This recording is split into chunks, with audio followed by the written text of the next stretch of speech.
do know that the Israel that exists now is not the same as the Israel in the Bible?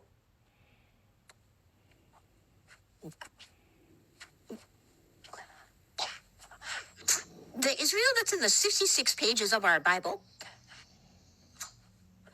well, it doesn't exist anymore. It hasn't existed for a while. Do you remember the Ottoman Empire? Yeah, the Ottomans who took over half of the Roman Empire and then most of the Arab world, those Ottomans, yeah, they conquered Jerusalem. And the nation of Israel as we knew it, the nation of Israel as we knew it in the 66 books of our Bible was falling apart when Jesus was walking the earth, okay? They didn't have sovereignty. They were under control of the Roman Empire. And they didn't just magically get sovereignty at the end of the Bible. No. They were under captivity continually. The Jews dispersed throughout Eurasia, and the Ottoman Empire overtook Jerusalem. And you know where Jerusalem is? It's in Israel. So, I can understand having some special affinity for Jerusalem and other holy sites in the Palestinian region, but they're not the same. This video is for educational purposes only. Don't pay any attention to what she's saying. Let's go to the actual Bible.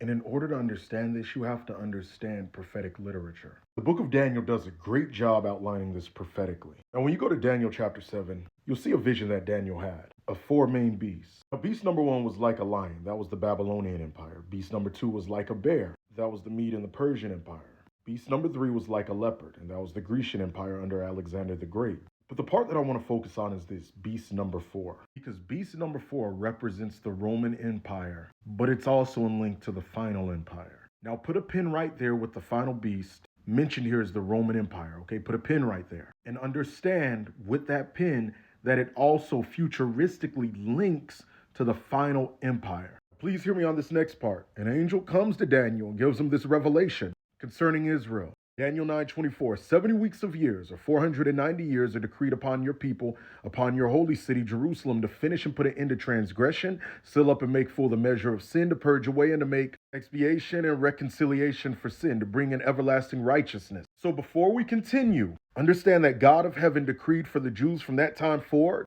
when it gets started, 490 years. So write it down with me, all right? 490 years. To complete for Israel's total restoration. Okay? Follow me?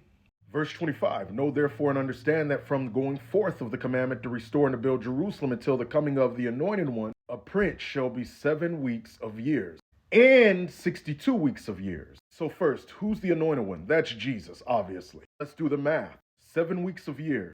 7 times 7, 7 weeks of year, equals 49. 62 times 7 equals 434 years. 434 years plus 49 equals 483.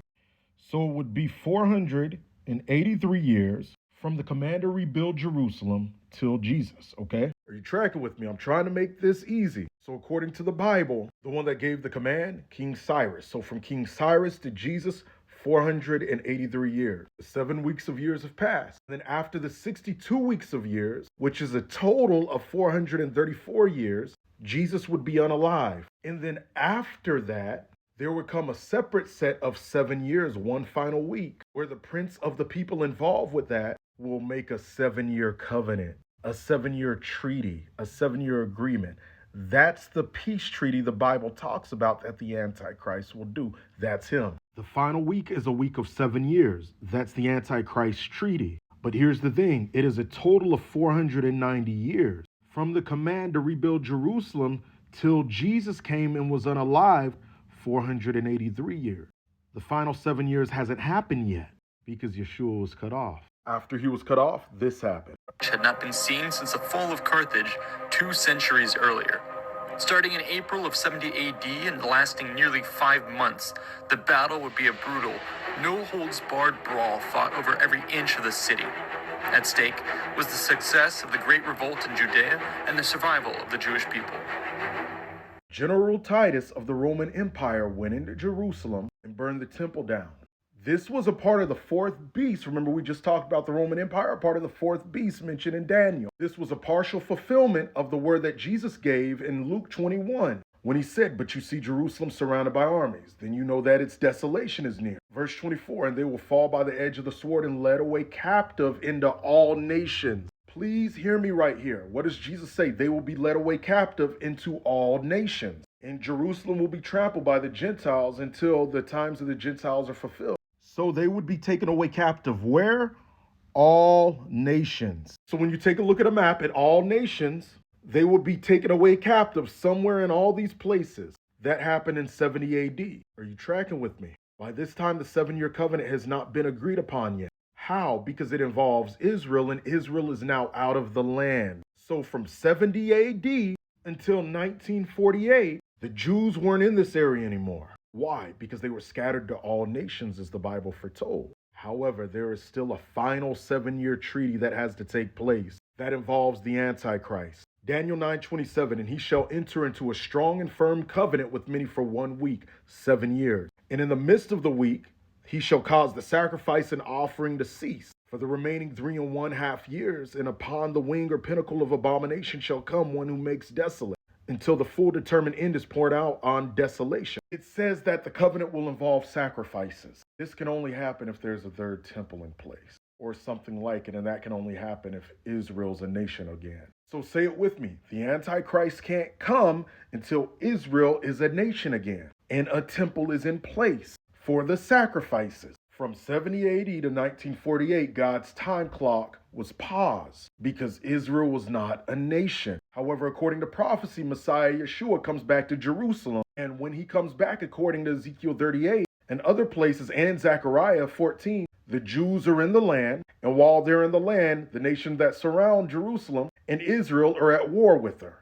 Then the Lord will go out and fight against those nations as he fought in times past. On that day his feet shall stand on the Mount of Olives east of Jerusalem, and the Mount of Olives will split apart. And of course he'll rule and reign from Jerusalem. Ezekiel 37:12, speaking to Israel, God tells him, "I will bring you back to the land of Israel." He then says that they will return home in their own land, showing ownership of the land. Ezekiel 38, there's a big war that's going to happen. And then after that war, because after that specific war, they're going to be enjoying peace. A spirit named Gog is going to inspire Iran and other nations, including what's believed to be Russia, to come against Israel. But God will deal with them. And then after that is the millennial reign of Christ right there. So we see that Israel has to be a nation again. Animosity will come from surrounding nations, and the Jewish people have to be in Israel before Gog takes place in the final 7 years of the Antichrist treaty. I'm going to make it clear, the treaty of the Antichrist cannot be in place until Israel was a nation. May of 1948, Israel was reborn as a nation. And it's intriguing that it used the term born, because Isaiah 66 says, "Can a nation be born in one day?" Speaking about Israel. But that's not all. Prophecy speaks of Jerusalem as well. Jerusalem came back in their hands after the 6-Day War in 1967. Then you had Operation Moses, Solomon, Magic Carpet, bringing back the Ethiopian Jews, the Yemen Jews, and of course other Jews throughout the duration of time. But Ty, those aren't the real Jews over there. They don't look like how the old Jews look. Remember what Jesus said, they will be taken captive into all nations. Meaning when they went into those nations, they would intermarry, yet maintain portions of the bloodline. That's how you can have Jews of many different colors, because they were literally taken captives into all nations according to Jesus. So now that Israel's a nation again, now the foundation is properly being laid for the Antichrist to come, which is the final leader on this beast, to complete the final set of 7 years. When you go read the New Testament in Romans 11, Paul says the only reason God scooted back was to give the Gentiles a chance of the gospel. But they're going to be grafted back in. This takes place when Messiah Yeshua comes, Zechariah 14. Notice Paul's words. Many of the people of Israel are now enemies of the gospel, and this benefits you, Gentile. Yet they are still the people he loves, because he chose their ancestors, Abraham, Isaac, and Jacob. God's gifts and calls can never be withdrawn. So present Israel is Israel of prophecy. And what we're seeing is prophetic. Follow for more. My wife and I are doing a 3-day detailed class on spiritual warfare at the end of the month. If you like deep teachings like this, you'll love this. Pause and read the subjects right there. To join, click the Eventbrite link in my bio. See you guys.